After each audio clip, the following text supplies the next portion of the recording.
자, 오늘은 부활 주일입니다. 예수님께서 우리 인간의 문제를 해결하기 위하여서 하나님이시지만 인간의 모습으로 오셔서 우리가 고통받아야 되고 우리가 고난을 받아야 될 모든 것들을 몸소 당하셨고 그가 살이 찢김으로 우리가 나음을 얻었고 그 그리스도께서 피 흘리심으로 우리가 씻을 수 없는 죄악에서 벗어난 것을 기념하는 주일이 바로 부활주일입니다. 그 그리스도께서 모든 것을 이기셨고 모든 것을 완성시켰다라는 것을 우리가 알고 다시 한번 되새기며 잊지 않도록 각인시키는 그 예배가 바로 이 부활주일입니다. 이 부활이라는 의미를 우리가 바로 안다라면 이 한 번의 예배를 통하여서 정말 우리가 잃어버렸던 모든 것을 회복하게 되어질 것이고요. 우리가 어떤 상황 속에 있다 할지라도 우리의 죽음보다는 어렵지 않을 겁니다. 하지만 그리스도는 사망의 권세까지 이기신 그 증거를 우리에게 허락하시는 시간이 바로 이 부활주일인 줄 믿습니다. 오늘 이 예배를 통하여서 여러분들이 받은 이 구원의 축복이 더욱더 풍성해지고 더욱더 누려지는 시간 되시기를 간절히 바라고 이 일의 증인으로 여러분들이 남은 모든 삶의 발걸음이 인도받고 축복받는 귀한 전환점 되시는 예배 되시기를 간절히 기도합니다. 자, 2부에 우리 성찬식이 있기 때문에 오늘은 길게 얘기는 못하고요.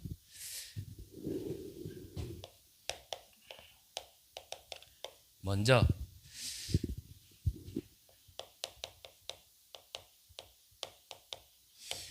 부활이 어떤 의미가 있는지, 부활이란 말은 어떤 말인지 우리가 잠깐 간단하게 보도록 하겠습니다. 자, 이 부활은 이미 예수님께서 예언하신 대로 또 이것을 완성시키기 위하여 십자가에서 우리를 위하여 죽으셨죠.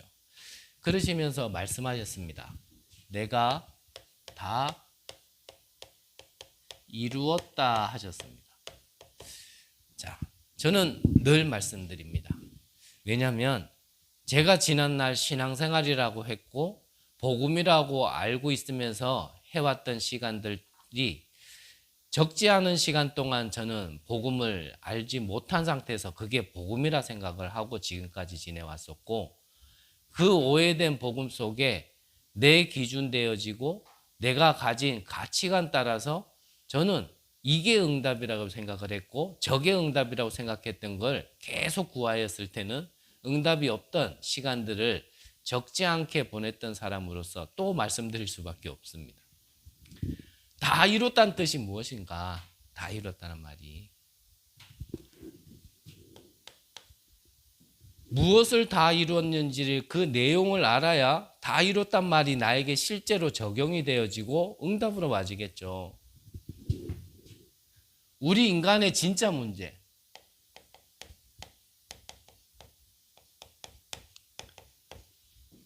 우리가 해결할 수 없는 하나님 떠난 문제, 죄 문제, 사단 문제가 우리 영을 가진 존재인 사람에게만 있는 문제를 영적 문제라고 얘기합니다. 그래서 이 말을 다른 말로 하면 우리 인간에게 와진 모든 문제의 시작, 근본, 그래서 근본 문제라고도 우리가 명명을 하기도 하죠. 이 영적인 문제는 앞서 말씀드린 것처럼 우리가 아무리 발부둥 쳐도 해결받을 수 없는 겁니다.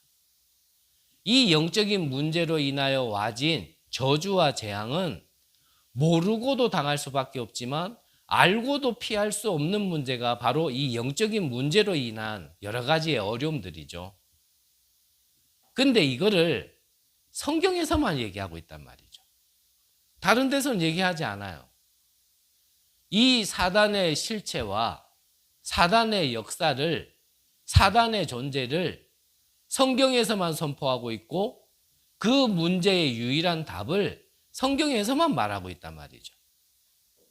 저는 개인적으로 저희 가문과 저의 어떠한 성장의 어떤 배경 속에 저는 복음이 먼저 부딪혔다기보다는요, 하나님의 말씀 속에서 왜 이 문제가 나에게 왔는지, 나는 이 고통에서는 어떻게 벗어날 수 있는지,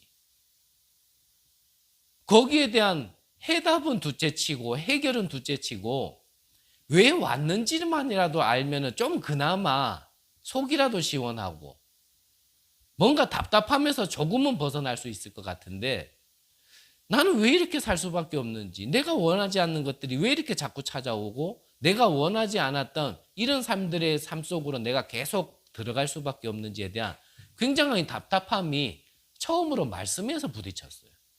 그게 뭐냐면 불신자 6가지 상태였습니다.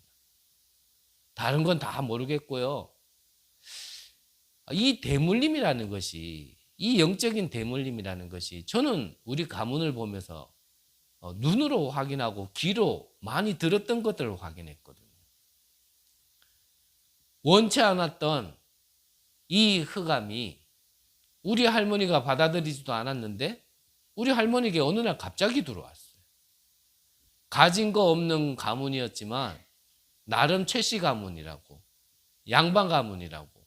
제가 듣기로는 우리 할아버지가 우리 할머니에게 와진 신병을 받아들이지 못한다라고, 그러면 그럴 수는 없다고, 어떻게 양반 집안에 무당이 있을 수 있냐라고 우리 할머니를 이 신병이 와진 우리 할머니를 그냥 저대로 앓다 죽으라고 그냥 방에 방치했답니다. 그런데 우리 어머니가 그 방치된 우리 할머니한테 왜 끼니가 되면 꼼짝을 못 하시는 분이니까 밥상을 갖다가 이렇게 계속 차려줬는데, 어느 날 이 할머니가요 벌떡 일어나더니 밥상을 뒤엎더래요. 그러면서 내일부터 여기에 손님이 올 거니까 손님 맞을 준비를 해라 그랬는데, 이게 웬일입니까? 그때부터 손님들이 찾아오기 시작하더래요. 제가 들은 바도 전부가 아닌 게 이 정도니 사실은 그보다 더 많은 일들이 있었겠죠. 그 이후부터 우리 할머니는 신내림을 받지도 않았는데 그 다음부터 이 귀신이 강제로 들어와서 그 다음부터요 무속인 생활을 하기 시작한 겁니다. 저는 뭐 잘은 모르지만 그냥 귀동냥으로 듣는 소리로는 우리 할머니에게 와 있었던 그 귀신이 칠성신이래요. 근데 이 칠성신은 무당 쪽에서도요 상당히 계열이 높아요. 이게 보통 귀신이 아니라, 그래서 내가 그래서 그렇구나 라는 게 좀 더 이해되더라. 그러니까 여러분들이 저를 볼 때 좀 이해하셔야 돼요. 저게 좀 이상하더라도 칠성신이라서 그렇구나, 좀 이상하더라도 그걸 이해하셔야 됩니다. 제가 이래 들어보니까요, 다른 무당도 무당이지만 다른 신을 받았는 사람은, 어지간한 사람은요 작두를 못한대요. 무속인이라 할지라도. 그런데 우리 할머니는 작두를 타셨대요.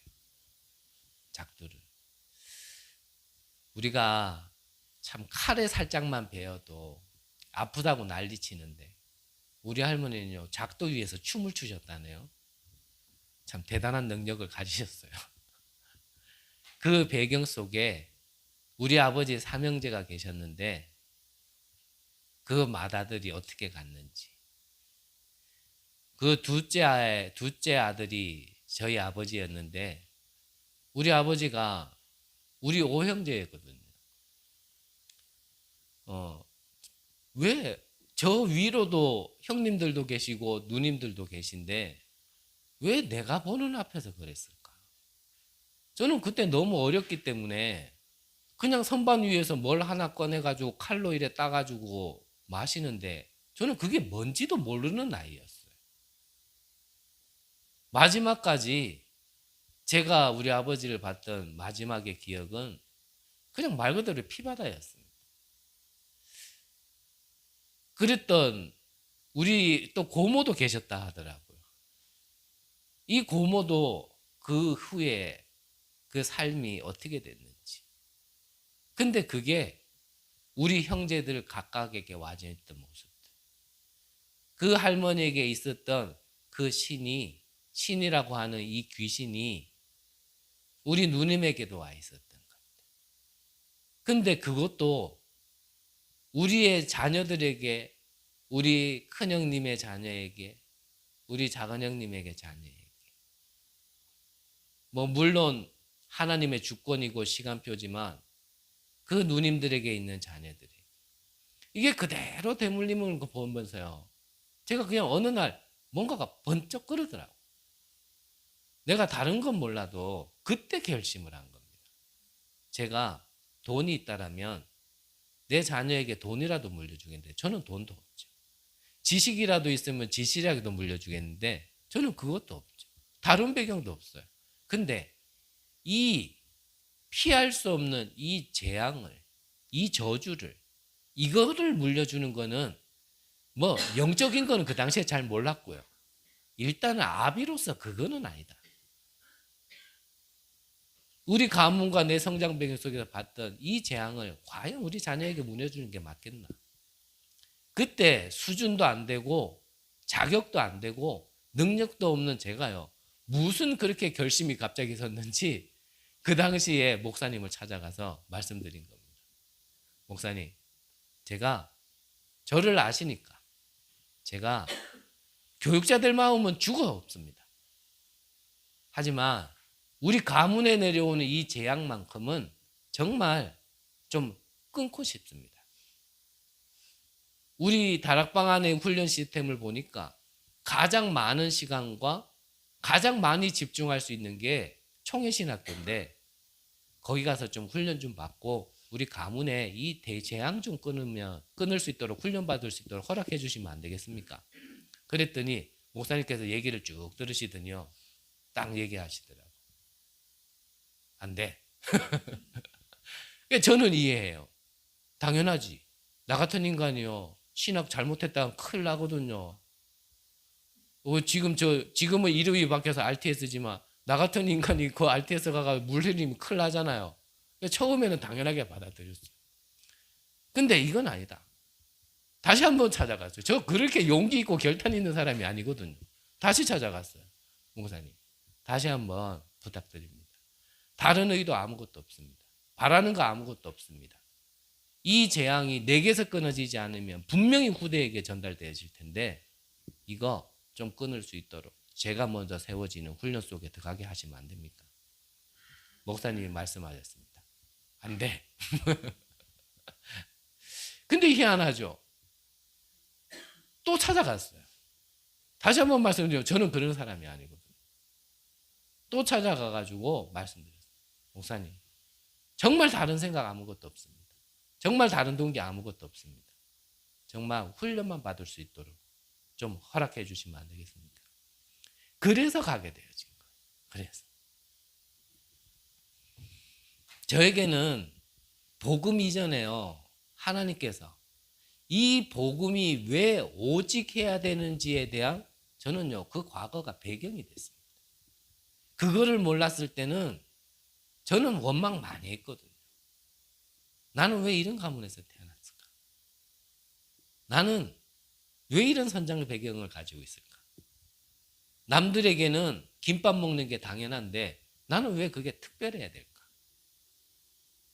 졸업식 날 꽃다발 하나 받는 게 남들은 다 앉지도 못해서 줄줄 흘리는 꽃다발 하나 받는 게 나는 왜 특별해야 될까? 저는 그런 생각을 하고 자랐고, 똑똑하지는 못하더라도 이 가문에서만, 이 가정에서만 태어나지 않았다면 내가 과연 이렇게까지 살아야 되는가? 저는요, 참 이렇게 틀린 생각이지만 어렸을 때부터 그런 생각이 많았던 것 같아요. 지금 돌아보니까요, 그 모든 게 그리스도도 필요한 사람이 아니라 그리스도만 필요한 사람으로 하나님이 준비시키려고 하나님이 다 허락하신 발판이더라고요. 하나님은 분명히 나에게 축복 주시려고 창세전 영세전부터 이 구원을 계획하셨고 이 구원이 무엇인지를 온전히 알고 누리고 전달할 사람으로 하나님이 나를 인도하고 계셨던 건데 제가 그거를 못 보니까요, 모든 게 힘들더라고요. 모든 게 원망이고 모든 게 불평이고 하나님은 축복이라 하는데 나는 그게 재앙 같고 나는 실패한 것 같고 나는 낙오자 같고 나는 희망도 없고 소망이 없는 것 같이 저는 그렇게 느껴지더라고요. 오늘 저 여러분들에게요. 이 부활을 통하여서 다 이뤘다라는 게 무엇인지 진짜 부딪히면 지난날 과거 아픔의 눈물이 아니라요. 그거는 사명의 눈물이 되어지는 겁니다. 내 오늘 겪고 있는 모든 현실이 어려움이 아니고 내가 늪에 빠진 게 아니라 죽어가는 그 재앙지대를 그 사각지대를 살리기 위하여 나를 먼저 겪게 만들고 먼저 답을 주시려고 하라는 게 보입니다. 이게 답이 나야 다음에는 미래가 보이기 시작하는 겁니다. 아, 그렇구나. 나는 이것 때문에 하나님께서 나를 부르셨구나. 나는 이걸 위해 이제 달려가야 되는 거구나. 여기에서 결론이 나야 되는 거거든요. 오늘 바울이 성경 본문에 낮은 자 중에 낮은 자, 만삭되지 못하게 태어난 자, 이 말은 뭐냐면 부족한 자 중에 부족한 자라는 뜻이거든요. 구원받을 만한 자격이 하나도 없고 사람으로 따져도 한다고 한 것이 남들을 아프게 하고 남들을 힘들게 만들고 남들을 어렵게 만들었던 그 자기 자신을 돌아볼 때 그 본인에게는 그 모든 것을 뒤집어서 전환점으로 삼을 수 있게 만들어주신 이 부활이라는 의미는 다르게 느껴지는 겁니다. 오늘 부활은요, 여러분들의 모든 것이 바뀌어지는 전환점의 축복입니다. 이 부활절이 부활이 무엇인지를 알아듣는다면 예수님께서 이거 하나 완성시키려고 우리가 해결할 수 없는 영적 문제 하나 해결하려고 오시고 피 흘리시고 살 찢기시면서까지 죽으시면서까지 부활하셔서 이거 하나 완성시키려고 하신 모든 것들이라는 걸 알게 되는 순간 사실은요, 흑암은 무너지고 내게 영적 문제라고 생각했고 어려웠다라고 생각했던 모든 것들이요, 그냥 끝나는 겁니다. 정말 부활의 축복을 누리시길 바랍니다. 이 영적인 문제 해결할 수 없단 말이죠. 우리가 능력으로 우리의 힘으로 해결할 수 없어요. 그래서 이 부활이라는 거는 이 복음의 완성을 증명하는 겁니다. 이걸 보고 다 이뤘다라고 얘기하는 겁니다. 그러면 이 복음이 아니면 우리가 벗어날 수 없는 3저주가 있잖아요. 뭡니까? 사단, 재앙, 지옥 배경. 못 벗어납니다. 그리스도께서 우리를 위하여 죽으시고 부활하지 않으셨다라면 이 3저주에서 자유로운 자는 아무도 없습니다. 그것이 무엇인지를 하나님께서 저 개인적으로는 보게 하셨고 겪게 하셔서 이 복음이 어떤 가치 있는 것이라 알게 하시려고 허락하신 모든 것이라는 것이요. 저는요, 시간이 지나면 지날수록 조금씩 자꾸 알게 되어져요. 아, 그랬구나. 그때부터요, 제 마음이 녹아들기 시작하더라고요. 저는 우리 아버지가 진짜 이해 안 됐었거든요. 왜 하필이면 막내인 내 앞에서 그랬을까? 좀 다른 형제들도 있는데 제 위로 다른 형제들도 다 있는데 왜 막내인 내 앞에서 그랬지? 그리고 당시의 시대 상황과 배경으로 본다라면 사실 대부분 다 못 사는 시대였기 때문에 다 힘들지. 가장으로서 한 가정을 이끌어가는데 안 힘든 가정이 어디 있습니까? 그렇잖아요. 그게 힘들어가지고 그 극단적인 선택을 할 것 같으면 아니 우리나라에 남아있는 가장이 누가 있겠어요? 아무도 안 남아있지. 저는 그런 아버지가 이해가 안 되더라고요. 머리가 조금씩 굵어지면서요. 아무리 이해를 하려고 해도 이해가 안 돼요. 아무리 힘들어도 가장이라면 가장에 책임이 있는 거지. 살이 찢기고 뼈가 부러지더라도 가정을 지켜야 되는 게 가정이지. 왜 이렇게 만들어놨을까? 제 개인적으로 기억에는요. 우리 아버지 가신 이전과 이후에 제 삶은 완전히 달라졌거든요. 제 기억으로는 저 어렸을 때는 그래도요, 모르겠습니다. 다른 형제분들은 궁핍했는가 몰라도 저는 풍족했거든요. 막내로서. 아무리 이렇게 술이 취하셔도 내 먹을 거 챙긴다고 한쪽 주머니에는 빵, 한쪽 주머니에는 우유. 다른 형제들 손 안 닿게요. 농위에다가 껌 하나가 아니라 한 통을 사가지고 그 위에 올려놓고. 그래서 다른 형제가요, 그 껌 하나 먹으려면 저한테 잘 보였어야 됐다니까요. 저한테 잘 보이면 그러면은 껌 하나 주고. 제 나름대로는 풍족했어요. 제 기억에도요, 그 어려운 시기에 저 상원도 그 탄광촌 얼마나 촌입니까? 저 어렸을 땐 냇물 그리면 까만 그로 칠했다니까요. 그건 탄광물이 계속 나오니까. 그런 깡촌에서도 제 기억에는 제가 가진 장난감이 2자루.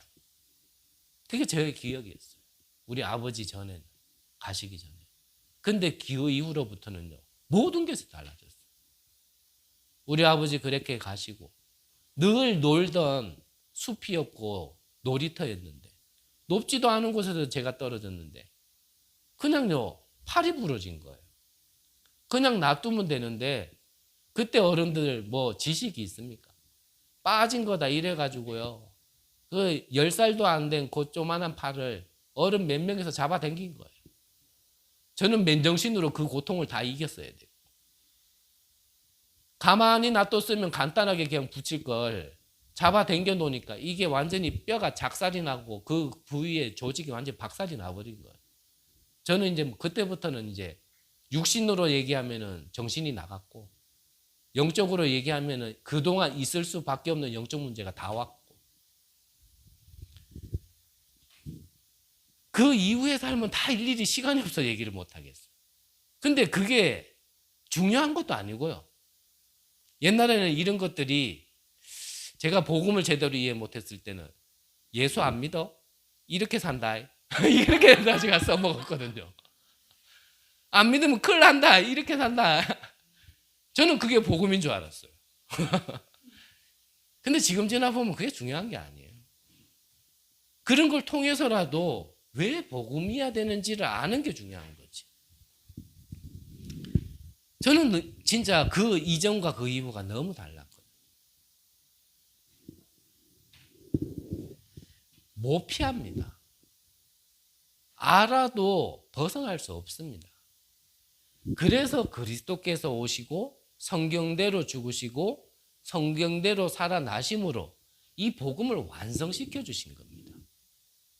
이 복음을 지금 우리가 듣고 있고, 이 복음을 믿을 수 있도록 하나님이 우리에게 믿음도 주시고, 그 믿음으로 우리가요, 얻을 수 없는 구원 속에 있게 되어졌다. 이걸 보고 뭐라 얘기합니까? 하나님의 은혜. 은혜. 이게 은혜예요. 이게 무엇인지를 아는 만큼 내가 가장 내게 소중한 게 무엇인지를 알게 됩니다. 그걸 보고 가치관들을, 다른 게 더 소중하게 붙들리고 알고 있는 자들에게는 다른 게 가치관이 있겠죠. 그러면 그것 때문에 모든 걸 우선순위를 정하게 돼 있는 겁니다. 그러면 거기에 맞게끔요, 내 삶의 플랜도 짜게 돼 있고, 내 발걸음도, 내 생각, 마음도, 행동도 거기 이제 맞춰서 움직이게 돼 있는 거예요. 짧게 해야 되는데 저는 어렵네요. 그래서 우리가 이 부활을 정말 날마다 누릴 수 있어야 되고요. 이 부활의 의미를 오늘 이 예배를 통해서 정말 한 번만 부딪힌다면, 그렇다면 하나님은 우리에게 분명히 증거를 주실 거거든요. 자, 이 부활을 당시에는 제사장들마저도 부인했습니다.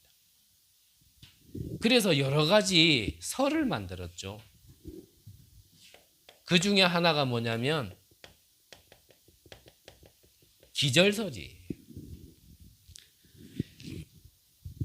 죽기는 십자가에서 죽은 줄 알고 내려가서 무덤 속에 놓는데 예수님이 죽지 않고 잠깐 기절했다가 다시 나왔다. 그거를 얘기한 겁니다. 그 말은 부활하셔가지고 다니셨다라는 걸 오히려 반증하는 얘기가 되죠. 또 하나는 도난설입니다. 예수님의 제자들이 예수님을 너무 그리워하고 너무나 보고 싶어서 그래서 예수님의 시체라도 좀 이렇게 가지고 싶어가지고 시체를 훔쳐갔다. 근데 성경에는 무덤 안에는 세마포가 그대로 있다고 기록되어 있거든요. 무슨 시체를 훔쳐가는데 숟가락으로 시체만 파가지고 그렇게 가져갈 수가 있냔 말이에요. 그 말도 부활하신 주님을 봤다라는 증거죠. 그리고 환상설이 있습니다. 환상설. 앞서 말씀드린 것처럼 예수님을 제자들이 너무 보고 싶어가지고 그냥 환상을 봤겠지. 그것도 다 이게 뭐냐면 부활의 증거입니다. 부활의 증거. 그렇다면 부활은 이거는 소설이 아니라 사실이라는 거. 사실이라는 거. 그러니까 이거를 우리가 믿으면 돼요. 믿으면. 시간이 좀 갔기 때문에 간단하게 좀 볼게요. 자, 그러면 본론적으로. 자, 이 예수 그리스도의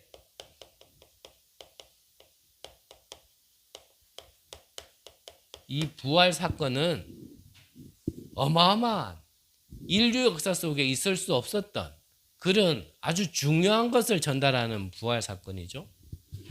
이거를 믿으면 내 과거를 바꾸는 사건이 되어지는 겁니다. 이 부활을 믿게 되어진다면. 자, 성경에서만 말하고 있는 일들이 있죠. 성경에서만 밝히고 있습니다. 이미 창세 전에 이 존재가 있었어요. 혼돈, 공허, 흑암. 계시록 12장에 보면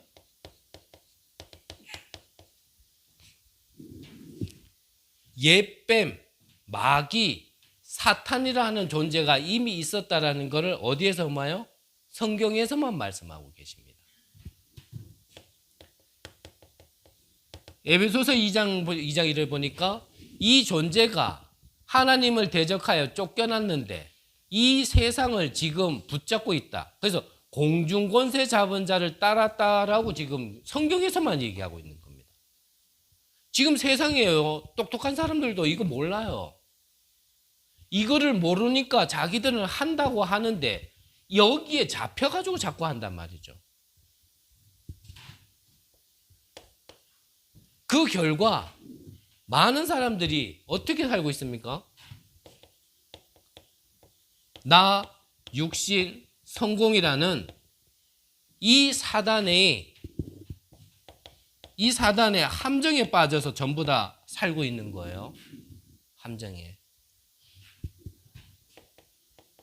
사도행전 13장, 16장, 19장에 보니까 문화라는 걸 갖다가 세상을 장악해서 이 틀에서 못 빠져나오도록 사람들을 다 장악하고 있는 겁니다. 그러니까 하나님을 떠나 영이 죽어 육신된 사람들이 점치고 굿하는 거는요, 당연한 거예요. 그렇죠? 그건 당연한 거예요.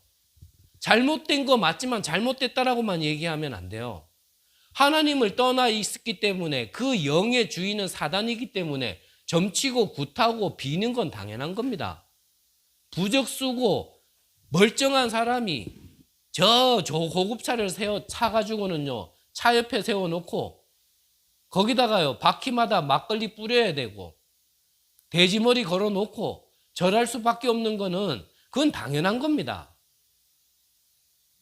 그냥 길 다니다 보면 걸음이나 제대로 걷겠나 이 정도로 노쇠하신 어른들이 저 산 꼭대기에 돌에다가요 갓을 씌워놨어요.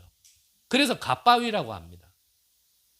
평지도 잘 못 걸으실 것 같은 분들이 그 험한 길을 약사열애불 그럼 외치면서요 그 꼭대기까지 올라갈 수밖에 없는 건 당연한 거예요. 그렇죠? 그 당연함이 맞다라는 얘기가 아니라 당연하단 말이에요. 이게 세상 문화, 흑암 문화, 악령의 문화 이를 딱 틀로 잡아놨기 때문에 그러는 겁니다.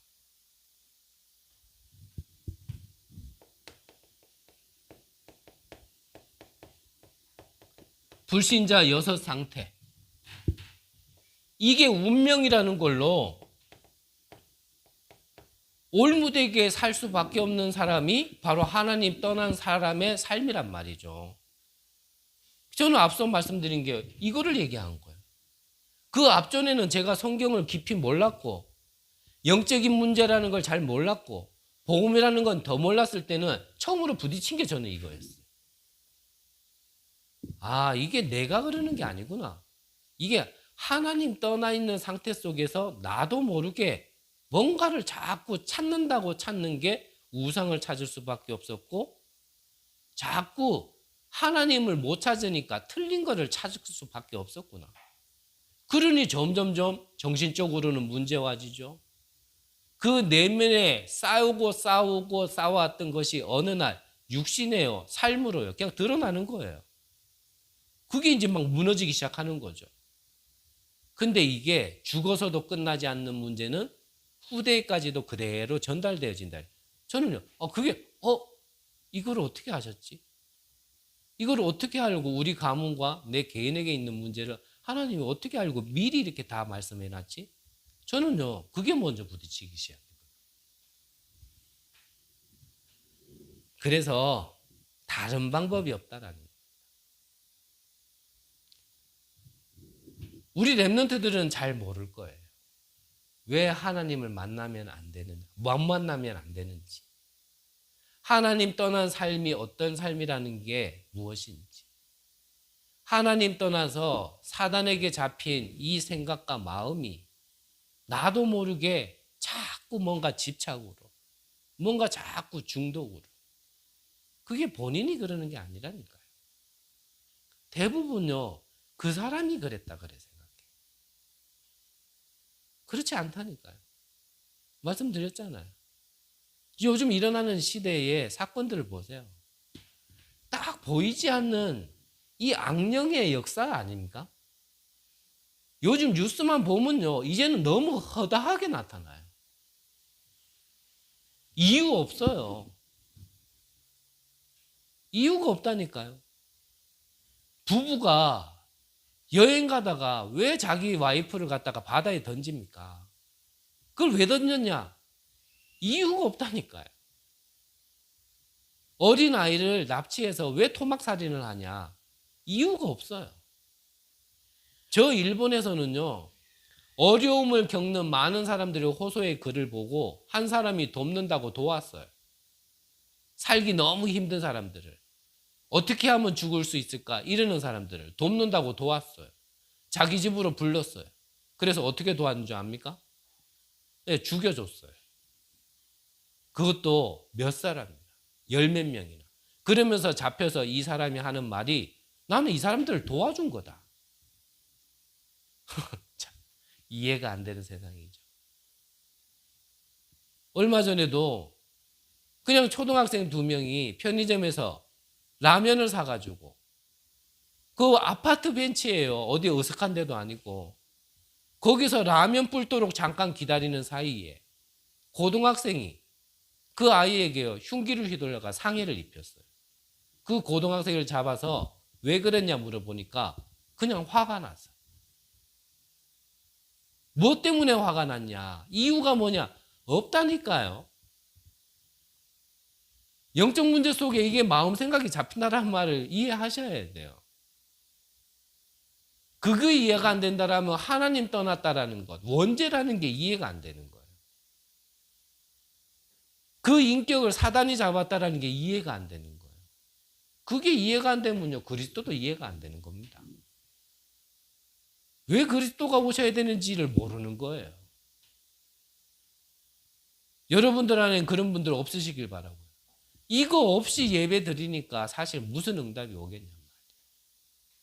왜 오셔야 되는지, 왜 부활하셔야 되는지, 왜 성경대로 죽으시고 왜 성경대로 살아나셔야 되는지 그 이유를 모르고 예배 드리는데, 그거는 절에 가가지고 있는 거나 천주교 가가지고 있는 거나 남녀호랑캐교 가가지고 그거 가지고 비는 거나 교회 와가지고 하나님 앞에 비는 거나 똑같단 말이죠.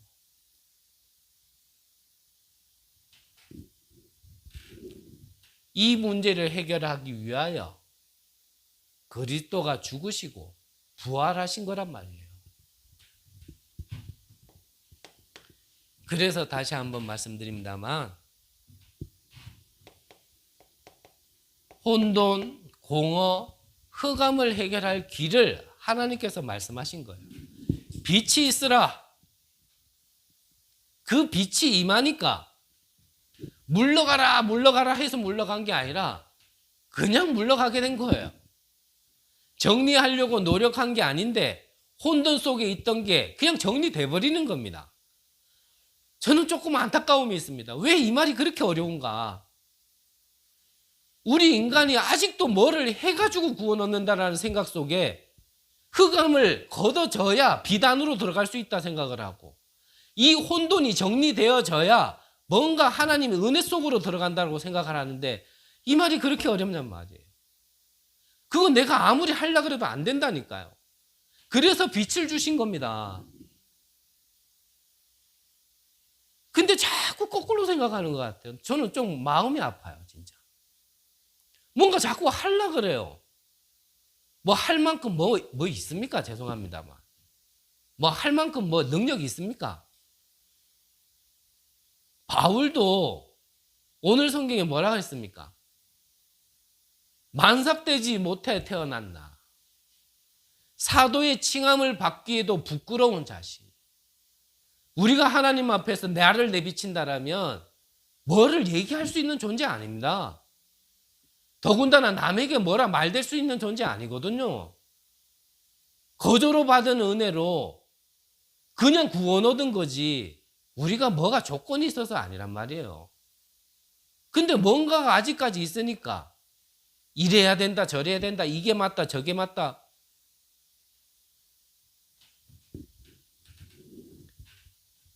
하나님이 답을 주신 걸 그냥 내가 받아들이면 돼요. 이 빛을 내 안에 그냥 받아들이면 되는 겁니다. 혼돈, 뭔가 복잡합니까? 공허, 뭐가 허전합니까? 나도 모르게 뭔가 캄캄합니까? 이 빛을 받아들이라니까요. 이 빛을.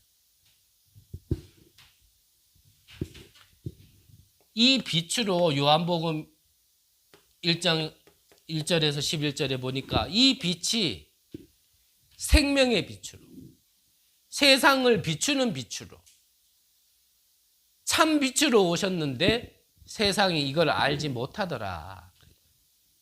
그러면서 뭐라 그랬습니까? 그러면서 얘기하신 거예요. 12절에. 영접하는 자, 곧 그 이름을 믿는 자에게는 하나님의 자녀가 되는 권세를 주셨으니. 받아들이면 돼요. 오늘 복음을 완성시키기 위하여 부활하신 그리스도를 내가요 받아들이면 되는 겁니다. 다시 구원받아라 이 말이 아니고요. 우리가 남은 인생 계속 복음을 더 알아가야 되고, 성경에서 말하는 바울이 고백한 하나님의 복음을 우리는 점점 알아가야 되고, 더 풍성하게 더 깊게 우리는 계속 그렇게 가는 거거든요. 지금 다 알았다 그런 사람이 있을까요? 다른 분들은 모르겠고 저는 복음 잘 몰라요. 지금 알아가는 거지. 하지만 이 복음이 안 되면 아니라면 안 된다라는 건 알아요. 다른 길은 없다라는 건 알아요. 그래서 내가 복음은 모르고 복음의 증거는 못 받아도 나는 이 길로 가는 겁니다. 저보고 복음된 것처럼 자꾸 얘기하지 마요. 저 복음 안 됐어요. 이렇게 실드를 쳐놔야지. 그래야 뭘 안 하지.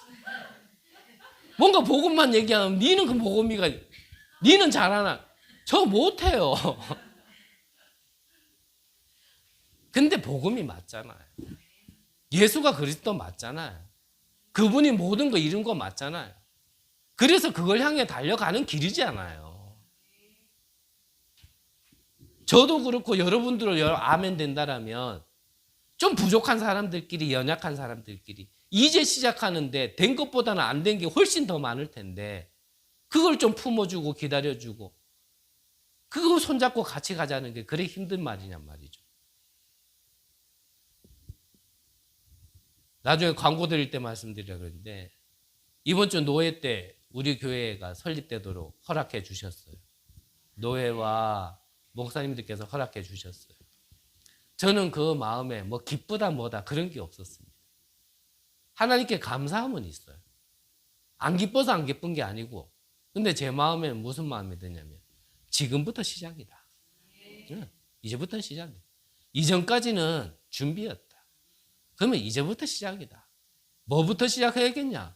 내 개인부터 진짜 왜 복음이어야 되는지. 네 복음이 내 개인화되는 것부터 시작이다. 그래야 다른 사람을 우리가 돕고 섬기더라도 심부름하더라도 하지. 뭔가 우리가 기도하는 정말 이런 플랫폼을 두고 우리가 먼저 여기에 대한 확실한 증거와 확실한 결과가 있어야 하더라도 하지 않느냐 말이죠. 지금부터 저는 시작이다. 이 마음이 쓱 들어오고 나서는요. 아직 회복되지 않은 저의 마음 한쪽에는 야 지금까지도 힘들었는데 앞으로는 그럼 어떡하지? 이런 생각도 들어요. 지금까지도 풍파가 일어났는데 앞으로는 이거 어떡하지? 하나님이 또 하시겠죠. 저는 하나님 믿습니다. 왜냐하면 하나님이 답을 주셨기 때문에. 시간이 많이 갔기 때문에. 그래서 그냥 간단하게요. 그리스도의 삼중직. 너무 잘 아실 거니까. 하나님 만나는 길이 대신 참 선지자. 우리의 모든 재앙을 해결하시고 죄 문제를 해결하시고 참 해방을 주시는 참 제사장. 사탄의 일을 멸하기 위하여 오신 참 왕. 이게 우리의 과거를 완전히 해결시키는 유일한 답인 겁니다. 그러면 이 결론을 가진 자가 오늘을 바꾸는 축복 속에 있게 되어지는 게 이게 부활 사건이란 말이죠. 이걸로 오늘을 바꾸는 겁니다. 자, 오늘 바울 사도가 얘기했죠. 성경대로 죽으시고 성경대로 살아나셨다 그랬습니다. 그러면 성경에서는 이 그리스도가 어떻게 오실 것이다 라는 것을 구약에서 계속 약속하셨어요. 시간이 많이 가고 복잡해서 그냥 읊어만 드릴게요. 그리스도는 창세기 3장 15절에 보니까 여자의 후손으로, 이사야 7장 14절에 보니까 동정녀의 몸으로, 즉 남자를 모르는 여자의 몸을 통해서 오시겠다. 그 말은 뭐냐면 남자의 씨가 아닌 아담의 어떤 원죄의 그 씨로 말미암아 오신 게 아니라 바로 성령으로 죄 없이 오실 것이다 라는 걸 구약에서 말씀하신 겁니다. 그러면서 이사야서 53장에 보면 이분이 죄 없으시지만 우리를 위하여 십자가에서 죽으실 것을 말씀하셨고, 시편 16편에 보면 이분이 죽으셨지만 부활하실 것도 미리 말씀하셨고, 시편 68편에 보니까 부활하신 주님이 승천하실 것과 요엘서 2장에 보면 다시 재림 올 것까지 구약에서는 계속 약속을 하신 거예요. 그래서 구약은 뭐를 얘기한다고요? 오실 메시아. 그러면은 신약은 무엇을 증거하는 겁니까? 이 메시아가 오셨다. 누구로요? 그리스도로. 그리스도로 오신 분이 누구냐? 예수. 그래서 마태복음 1장에 보면은 예수 그리스도의 세계라 하면서 유대 족보를 얘기한 것 같지만 이 예수님이 어떻게 왔는지를 계속 기록해 놓은 겁니다. 구약의 성경대로 약속대로 그렇게 오셨다라는 걸 기록해 놨고요. 요한복음 19장 30절에는 이 예수님께서 우리를 위하여 죽으실 거를 성취시킨 거를 말씀하셨고 증거하셨고, 마태복음 28장에는 부활하신 주님이 제자들과 함께 했음을, 즉 부활의 증거를 성취를 다시 한번 보이셨고, 마가복음 16장 마지막에 보면은 이 주님께서 승천하셔서 보좌 우편에 앉아 계실 거를 기록해 두었고, 사도행전 2장에는 약속하신 대로 성령으로 다시 오실 거를요 성취시킬 거를 기록해 놓은 게 바로 신약 성경이라는 거죠. 구약의 약속대로 신약의 성취가 이루어지지 않았다라면 그거는 그리스도가 아닙니다. 그래서 지금 혼탁한 시대에 뭐 내가 그리스도다, 뭐 나를 통하여서 하나님 만날 수 있다, 그거요 다 거짓말이에요. 다 거짓말. 이것을 예수님 본인도 직접 말씀하셨어요. 마태복음 20장에 보면 직접 말씀하시기를 내가 3일 만에 부활할 거다, 십자가 지기 이전에 먼저 제자들에게 말씀하신 겁니다. 그러면 이 말은 또 무슨 말입니까? 우리가 성경대로 믿으면 오늘의 모든 상황들이, 현실들이 부활하신 주님의 능력으로 바뀌어질 수 있다라는 겁니다. 우리가 눈을 못 떠서 그렇지 오늘이 최고의 축복의 시간이라는 게 이제 보여지는 게 되는 겁니다. 우리가 영이 죽어 육신이 되어서 자꾸 보는 게 전부인 줄 아는데 보이는 게 전부 아니거든요. 그러면 그때 당연히 미래를 바꾸게 되어지는 응답으로 와지는 겁니다. 미래. 부활하신 주님께서 제자들을 찾아가서 말씀하셨죠. 하늘과 땅의 모든 권세를 내가 너희들에게 주었다. 그러면서 뭐라고요? 땅 끝까지, 세상 끝날까지 너희와 항상 함께 있겠다라고 분명히 약속하셨습니다. 우리가 앞으로 여러 가지 어려움을 겪겠지만 이제 우리 교회가 정식적으로 진짜 하나님께서 또 노예에서 또 우리에게 허락해 주셔서 정말 이제 교회로 시작하는 이 시점에 여러 가지 어려움 당연히 있을 거거든요. 그게 없을 거라 생각하는 게 우리의 착각일 거거든요.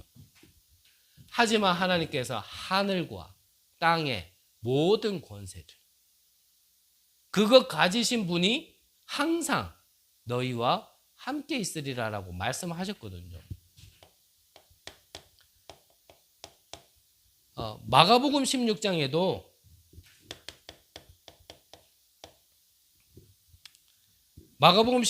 보면 보좌에 앉으신 분이 우리에게 약속하셨습니다. 뭐라고요? 너희가 내 이름으로 귀신을 내어 쫓고 뱀을 집어 올리며 어떤 독을 마실지라도 해를 입지 아니하고 또 새 방언을 말하며 병든 자에게 손을 얹은즉 나으리라. 그게 우리가 가야 될 발걸음 속에 있는 응답이라는 겁니다. 그렇다고 해서 쥐약 아무나 먹으면 안 됩니다. 먹어도 된다고? 그 말이 아니란 말이에요.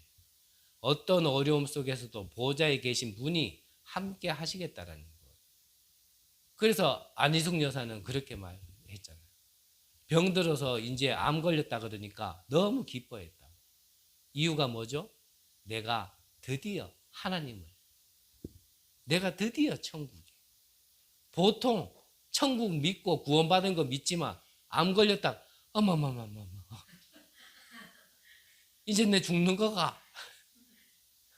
살기 위해서 헌금은 그렇게 안 하더니 바둥바둥 살려고. 농담이고요. 안희숙 여사는 그래서 그랬잖아요. 내가 불 가운데도 들어갈 수 있다. 왜냐? 거기도 하나님이 함께 하시니까. 내가 물속에도 들어갈 수 있다. 왜냐? 거기도 하나님이 함께 하시니까. 바벨론의 포로로 잡혀갔던 새 청년의 고백이죠. 우리가 우상 앞에 절하지 않고 저 풀무불에 들어간다라면 하나님께서 우리를 구원해 주실 것이고, 근데 진짜 믿음 그 뒤에잖아요. 그리 아니하실지라도. 에스더 같은 경우는 죽으면 죽으리라. 왜냐? 하나님이 지켜주시고 함께 하시는 거 알기 때문에. 혹시나 만약에 죽어야 된다. 스데반의 죽음을 인하여, 그 환난을 통하여, 저 이방인을 위하여, 임금들을 위하여, 이스라엘 자손들을 위하여 예비된 한 인물이요 돌아오게 되어졌어요. 스데반의 죽음을 통하여 유대인에게만 말씀을 전하는 그때에 저 이방인들을 향하여 선교할 수 있는 안디옥 교회가 세워졌습니다. 그 정도라면 죽어도 가치가 있는 것 아니겠습니까? 우리의 미래는 모든 게 축복으로 보장되어 있는 겁니다. 그거를 얘기하는 겁니다.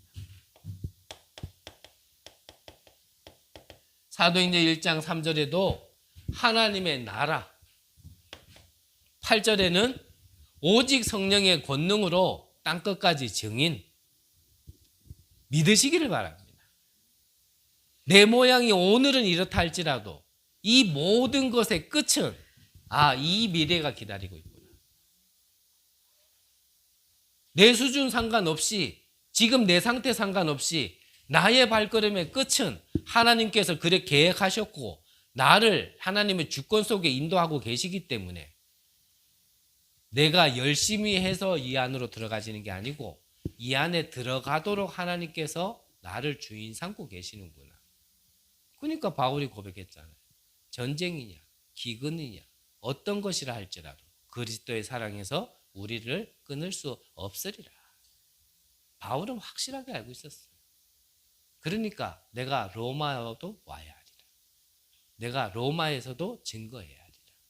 가이사 앞에 서야 하리라. 확실하게 알고 있었어요. 저와 여러분들 이 부활주일에 흔들리지 마시기를 바랍니다. 그러면 결론으로요.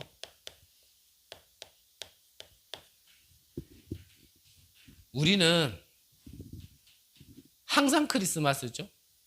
네. 12월 24일만, 25일만 크리스마스가 아니고 항상 크리스마스.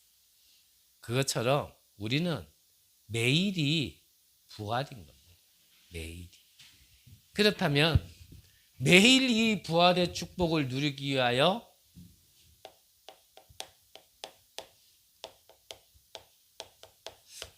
나의 망대를 세우시기를 바랍니다. 나의 망대를. 어떤 망대요? 기도의 망대. 말씀 하나로 모든 해답을 찾아낼 수 있는 말씀의 망대. 분명히 하나님이 주신 것으로 우리가 좀 집중하고 있으면 올해는 25 응답의 한 해입니다. 하나님께서 우리를 증거 주실 겁니다. 내용이 뭐냐라고 물으신다라면 이겁니다.